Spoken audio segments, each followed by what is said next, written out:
जो शक्ति संकट के समय त्याग का हाथ थामे शिव मौन का साथ दे, वो भला कहां हम देवताओं के लिए ध्वनि उठाएंगे।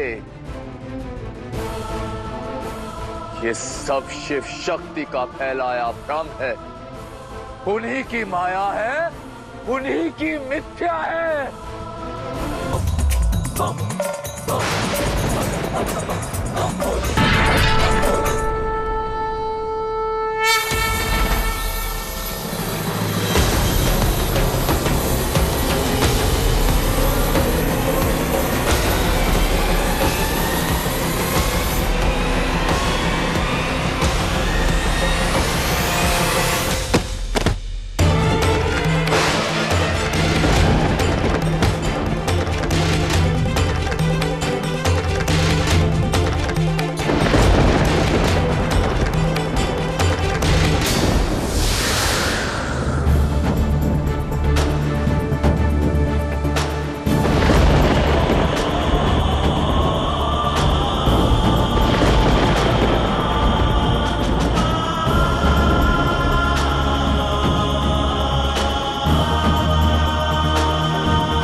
पृथ्वी से संक्रमण का प्रकोप कम हो रहा है,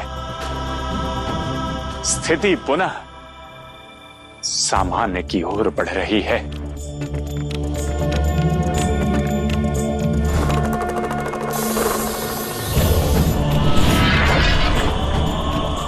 हाँ माता, वो देखिए, हमें गांव के भीतर जाने से रोकने वाला कवच अब लुप्त हो गया है।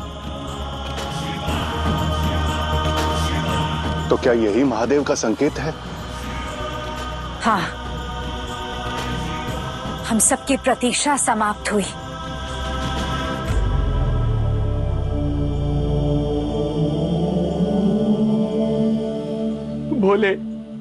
भोलेनाथ, आंखें खोलो पुत्र, आंखें खोलो। यदि तुम्हें कुछ हो गया तो मैं कभी स्वयं को क्षमा नहीं कर पाऊंगा। आंखें खोलो पुत्र, आंखें खोलो पुत्र, आंखें खोलो भोलेनाथ।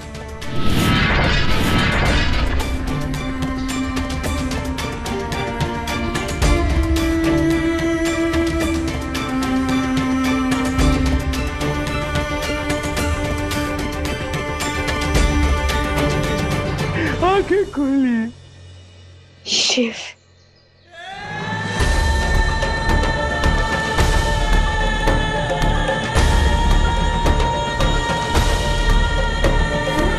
प्रभु, देवी, मेरे ही कारण भोलेनाथ को ज्वर हुआ।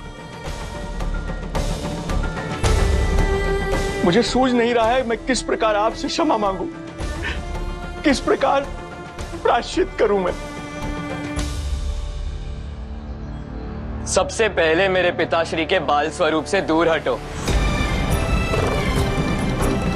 तुम उनके प्रतिबिंब के समीप रहने के भी योग्य नहीं।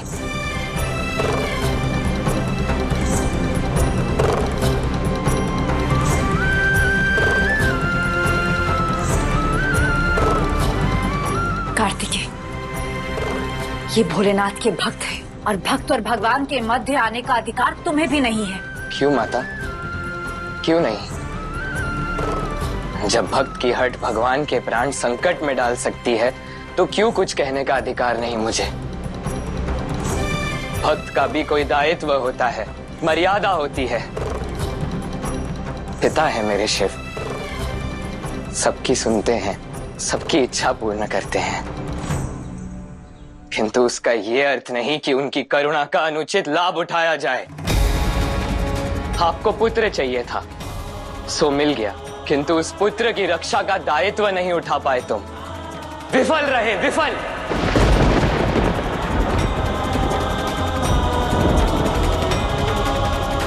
भक्त को लगता है वो जो चाहे वरदान भगवान से मांगे, किंतु जब बात उस वरदान के परिणाम की आती है तो भक्त अपने हाथ खड़े कर देता है। हर घात भगवान को सहना पड़ता है। क्या यही है भक्ति? शांत हो जाइए भैया, ये साधारण मानव है, इन्हें भला क्या ज्ञान। हाँ कुमार कार्तिकेय, इस ज्वर से तो देवता भी स्वयं की रक्षा नहीं कर पाए, फिर ये तो साधारण मनुष्य, ये भला भोलेनाथ के इस बाल स्वरूप की रक्षा कैसे करते? और जो समस्त संसार के रक्षक हैं, उन्हें संरक्षण की क्या आवश्यकता है कार्तिकेय?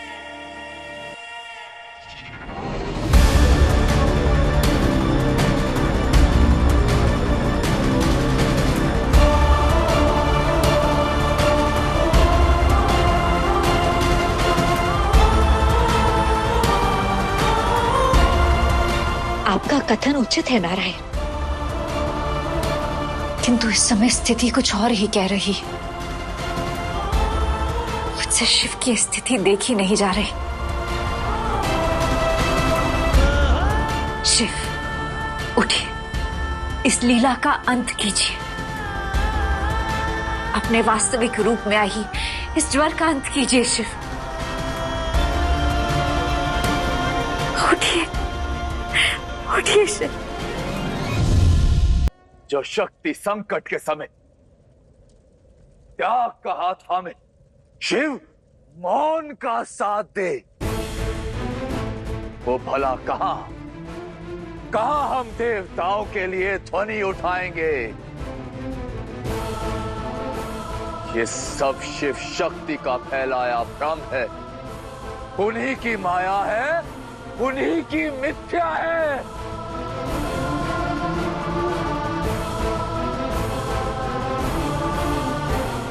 कहाँ है शिव शक्ति? हाँ इंद्रदेव, अब तो आपका कथन उचित प्रतीत होता है।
ये हो क्या रहा है हमारे साथ? देवराज, हमें ये रोग कैसे हुआ?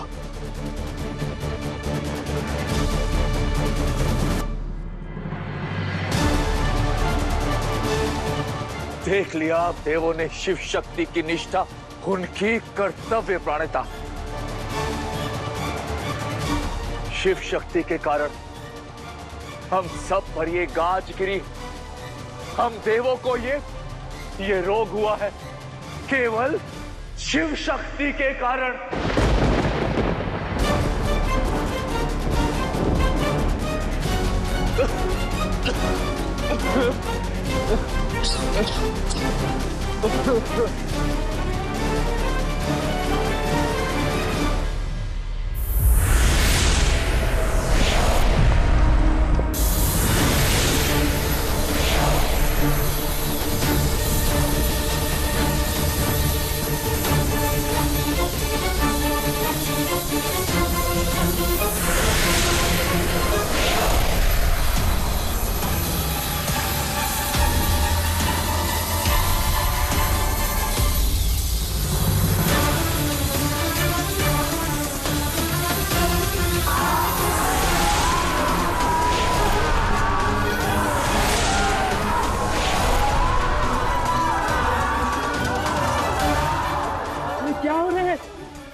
ये कैसा?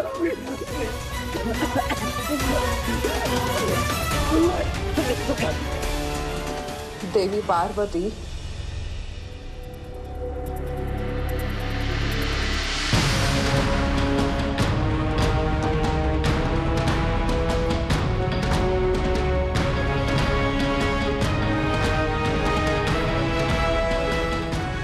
आपने मेरे स्वामी को मृत्यु से भी घोर पीड़ा दी है।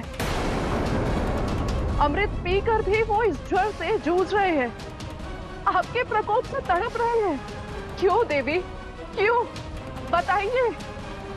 इसमें मेरा क्या दोष है देवी? अबोध मत बनिए। इतिहास इस समय इस पीड़ा को सदैव स्मरण रखेगा। पृथ्वी का हर एक वासी अपने संतान के ज्वर के लिए आपको ही दोष देगा।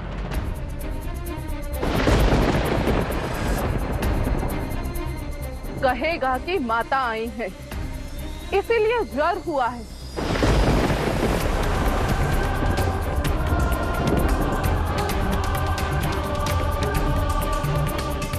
कदाचित आपका मौन ही आपको कलंकित करता है देवी।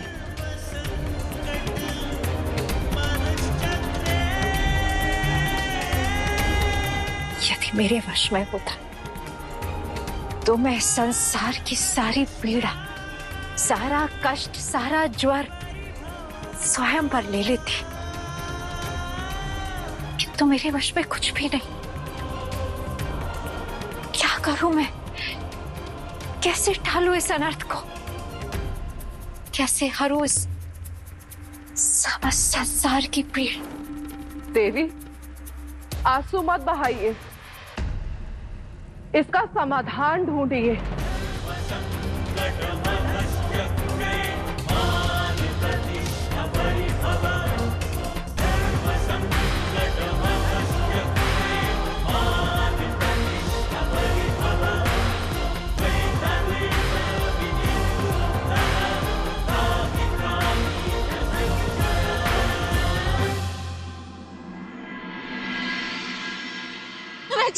मेरे पुत्र को बचा लीजिए वैद जी, जल्दी से इसका उपचार कीजिए वैद जी, भगवान के लिए इसमें दया कीजिए वैद जी। इस रोग का हमारे पास कोई उपचार नहीं है। नहीं वैद जी, रुकिए वैद जी, ऐसे मत बोलिए।